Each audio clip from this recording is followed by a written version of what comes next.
town? No, one rental at a time. Wow, it's early. I need some more coffee. All right, let's try that again. Michael Zuber, one rental at a time. It is 7 a.m. Normally we do our daily financial news at 7:30. On Thursdays, it is the one exception. That is because our weekly expert, Jonathan Twomley, and I speak at 7:30. So I do the daily financial news early. That might be one thing that changes when I move to the office. I think I'm going to try to start my day and these recordings at 7:30. So there is a chance that on Thursdays going forward, we might do the daily financial news after we speak with Jonathan. But we'll see. We'll see how it goes. But yeah, that is one of the things that might tweak when I go to the office. When we look at the daily financial news, Thursday we're going to do our over-under discussion yesterday, which was PPI. I really should write these things down. I think I did, but I don't know where I put it. So I think we had the over-under on PPI at 10%. And I think I took the under, and I believe, I'm going to go back and watch. I think I said the PPI was going to come in at 9.7 or 9.8. And you know what? It came in at 9.7%. So again, if you're playing over under, it came in under. And I think I nailed it. I think it came in at 9.7%. So good on me. Something else we generally talk about on Thursdays, but has become a lot less important, which is a good thing, is jobless claims. We are bouncing along kind of normal weeks. This week was up and higher than expected. This is something to watch, see if this trend continues. But with the jobless claims, we don't ever get worked up over a single week. That is kind of an outlier. Came in at 230K. Where the last couple of weeks were far closer to 200K. Interesting thing about the jobless claims is people have been doing what's called a 4-week average, right? They're basically taking out any lumpiness. And the 4-week average is the lowest since 1973. Folks, a lot of metrics around employment, wages, inflation are going to go back to the early 70s. This is what I told you was coming. This is why I built that 50-year spreadsheet. That's why I've been kind of pretty accurate on where the economy is in real time. So feel pretty good about that. So again, lowest since 1973, which was interesting. A couple of earnings announcements came out today. A lot more earnings announcements tomorrow, and next week is a big week. But we got Delta Airlines. Remember, Delta for me was, hey, did they make any money in Q4? And what are they telling us about the future of travel, right? Business and vacation. So first off, Delta Airlines beat top and bottom, and they are expecting strong spring and summer travel, which I think is reasonable expectation. It also says without saying that the next couple of months are going to be rough, right? Because we are not yet in the spring. We still have to get through the winter. So it wasn't said, but you can really see that they're saying, you know what, Q1 is going to be rough. The other thing that they talked about and why there are so many flights being canceled, I don't know of any other employer to report this, although I expect many will that are in the service industry. Delta Airlines reported over 10% of their employees have reported positive in the last 4 weeks. That it is really hard to run an airline if you lose 10% of your employees, right? You don't just have them on the shelf, next man up kind of attitude, right? Like is a very frequent sports analogy. You don't have that cushion. So there is no wonder that flights have been canceling thousands of flights a day. Delta over 10%. That was eye-opening to me, and again, a sign that what's going to happen to the supply chain that we don't see: truckers, crane operators, farmhands, right? Just all of these things that we need to get the supply chain going, ultimately leading to empty store shelves. I unfortunately think empty store shelves are here to stay in the short term being 6 to 8 weeks maybe. Not something that feels good to say, but again, if we're seeing over 10% of Delta, and Delta has 75,000 employees, right? So 10% is a big number. I think I remember it was like 8,000 folks. So over 10%, almost 11% are reported positive in 4 weeks. So I'm nervous for that supply chain again in the short term. Kind of like Delta, right? Spring and summer will be good, but Q1, buckle up, Buttercup. Taiwan Semiconductor beat top and bottom, frankly, and gave an upbeat forecast. I mean, what are they supposed to do, right? Semiconductors are one of those things that are short, so they're like licking their chops. KB Homes missed top line, so they missed revenue, right? Top line is revenue, bottom is profit. They missed top line, beat bottom line. Means they're managing expenses well. But they did give a positive outlook on 2022. Remember, most of these executives sitting around a table, they're looking backwards into the quarters, not really. They don't really look at what's in front of them. So we shall see if they maintain their guidance or rosy picture next quarter, right? We are now seeing the Fed talk about raising rates, all of these things. We talked to Matt, the mortgage guy, yesterday with a couple of videos coming out today. Rates have exploded even in a week, so we will see what happens. Lennar, another home builder, actually came out today and raised their dividend 50%. If you are a Lennar stockholder of record, you no longer get $1 a share. That's a year, so 25 cents a quarter. You'll now get $1.50 a year, which I think is 37.5 cents a quarter. So again, companies do that when they feel good, right? So you would think that Lennar has also a rosy picture on 2022. Manhattan rents, back to rents. Remember last year, Manhattan, we were talking about highest vacancy ever.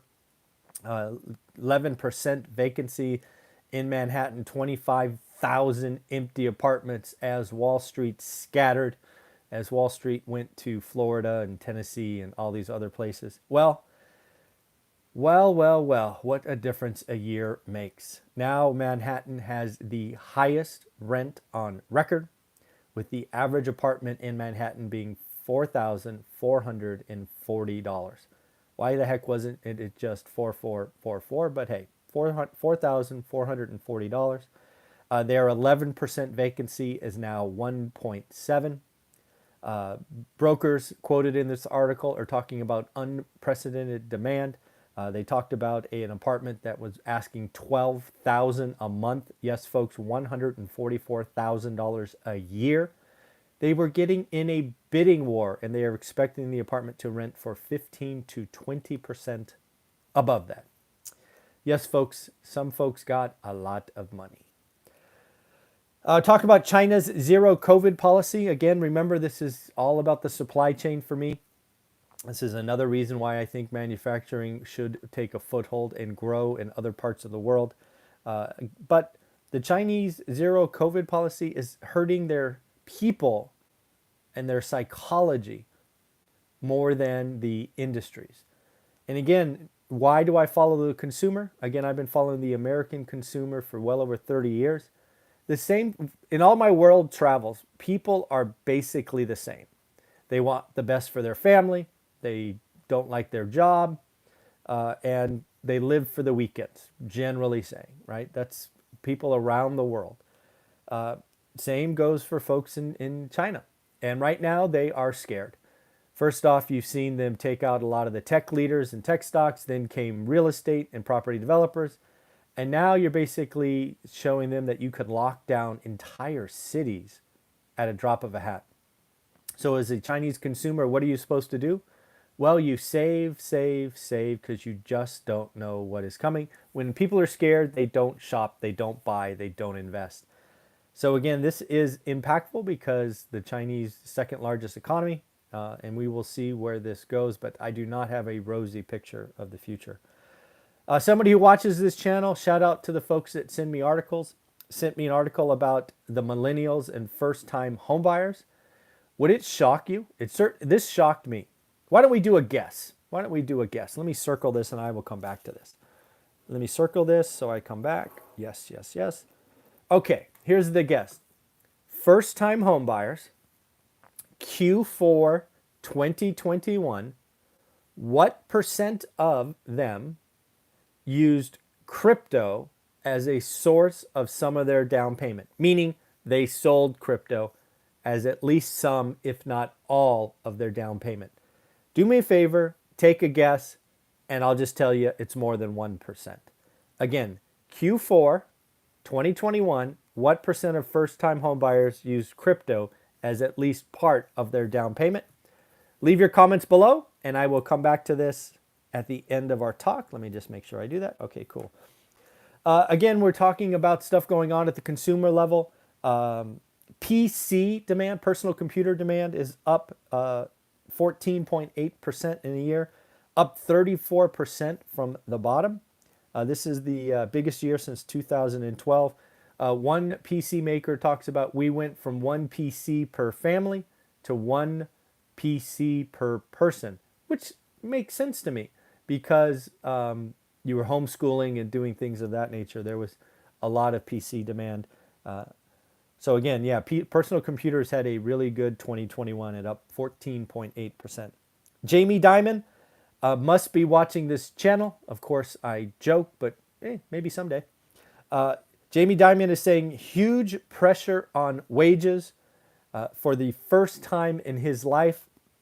And Jamie Dimon, the reason this is important is he's saying wages across the entire income spectrum. A lot of people, when they talk wages, they don't hear me. They talk about and they make comments, oh, that's only the low income workers. And I keep telling you, no, it's going to work across the entire stack. It is easiest at the lower. It is easiest at the minimum wage. It is easiest to see there. But as somebody who has hired people over the years, gone from 0 to hundreds of employees, it is it's going to impact everyone. And Jamie Dimon is saying, yes, even on Wall Street, where people make hundreds of thousands of dollars a year base and millions of dollars a year with bonuses, people are quitting and changing careers and employers. Jamie Dimon says this is like never before, wage inflation, and they just have to deal with it. So again, remember, if you want to get a big jump in your income, I am unfortunately going to tell you, you probably have to change employers. The biggest raises I gave to employees over the year probably was 5 to 7%, but that was an exception. That is an exception. What usually they got was between 2 and 3%. Haven't seen Happy in a while. Let me show you. Happy, come here. Wake up, girl. Come here. Here is Happy. She was asleep. Sorry about that. I show Sunny sometime because she sits on my lap, but I haven't shown Happy in a while. Here she is. Okay, you can go back to sleep. Okay, go back to sleep. Thank you for that. They are with me, and yes, they will be going to the office with me for those of you that have asked. What else do we got? Oh, I did the CPI calculation. Remember last month, CPI was reported at 6.8. I was like, bogus, wrong. So I did the math and I backed it out, and we did it together. It was 10%. Well, I did it again this morning really quick. CPI, folks, is not 7%. It is 10.2%. Yeah, 10.2%. All right, folks, so back to our question at hand. What percent of first-time home buyers in Q4 of 2021 use crypto as a part or all of their down payment? The source for this information came from Redfin, and the answer is 11.6%. 11.6%. That's like, what is that? Like 1 in 9?